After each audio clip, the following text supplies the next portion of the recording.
discussão do ministro Alexandre de Moraes, voltando ali dizendo que não proibiu advogados de conversarem entre si ou com os clientes que foram alvos da operação que investiga a tentativa de golpe. Ele falou, em resposta àquele questionamento que veio da Ordem dos Advogados do Brasil, da OAB, porque um dia depois da operação da Polícia Federal, a OAB chegou a acionar o STF para pedir que fosse derrubada essa suposta proibição de comunicação entre advogados dos alvos da operação, como tinha determinado o Moraes. No despacho de Moraes, que autorizou os mandados, ele diz que constava que os alvos da operação não poderiam se comunicar entre si, inclusive através de advogados. Só que aí ele disse em uma nova decisão, depois, que isso não significa ali uma proibição de contato entre os advogados e clientes ou entre diferentes advogados que representam os alvos do inquérito, mas que era só um recado para que eles não enviem recados entre os clientes ali, sem contato direto entre investigados, para acabarem não alinhando narrativas. Eu ia pedir uma ajuda do professor para entender essa situação, esse papo aí de advogado não poder trabalhar como pombo correio. Como é que se dá essa dinâmica, professor? Como é que foi essa confusão aí, que no fundo então parece que foi falta de clareza no texto do ministro? Olha, o importante, Natália, é que isso está agora esclarecido.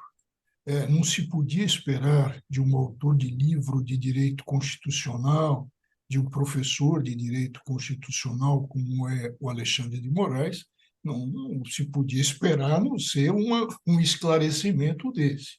O princípio constitucional, que é pétreo, mais do que um princípio, é uma garantia constitucional, é da ampla defesa.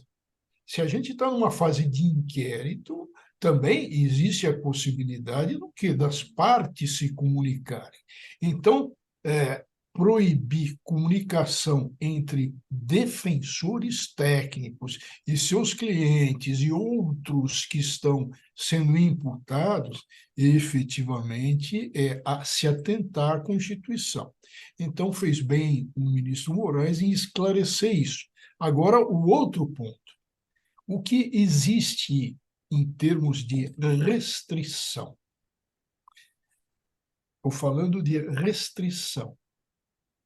Já que a justiça busca a verdade real, e não pode se contentar com a verdade formal, o que ela faz em sessões, em audiências?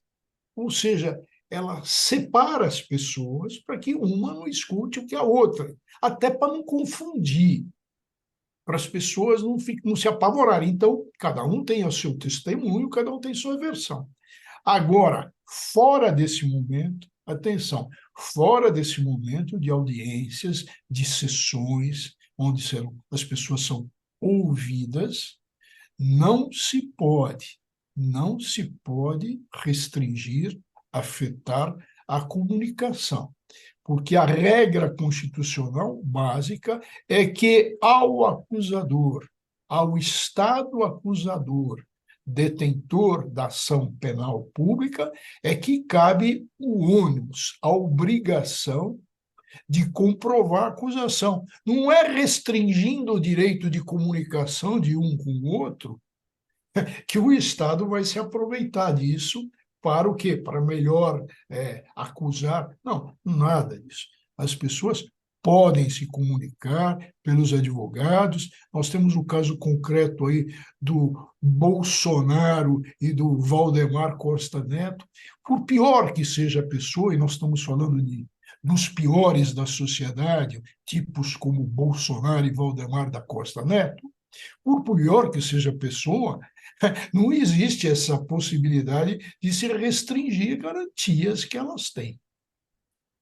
É curioso como é que se dá esse acompanhamento aí de conversas, né, professor? E até aproveitar para tirar uma dúvida, porque imagino que em muitos casos, muitas vezes, acho que a gente ia te pedir casos concretos, você já estava me falando aí do Bolsonaro e do Valdemar da Costa Neto, mas no caso de advogados, tipo do Assef, no caso das joias, por exemplo, muitas vezes não é ali o advogado oficial, mas está ali prestando assistência de alguma forma, está ali participando da discussão de alguma forma. Como que se dá nessas situações?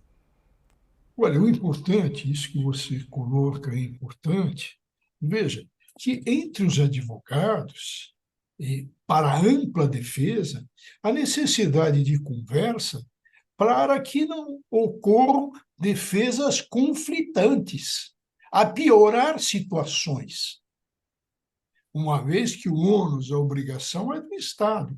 Então, os advogados podem sim conversar, falar, olha, essa tese eu vou alegar prejudica a sua defesa do teu cliente, isso eu vou colocar, prejudica isso, são questões técnicas que precisam ser discutidas, não se pode cercear, senão não tem defesa. Então, o que existe no meio jurídico e que está na Constituição é essa garantia.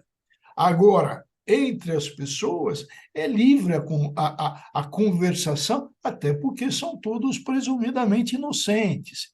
Então, tem uma série, uma quantidade de valores. E garantia constitucional não é absoluta, mas também não, garantia não se destrói ficando inventando situações ou se puxando como se fosse um elástico para pegar situações.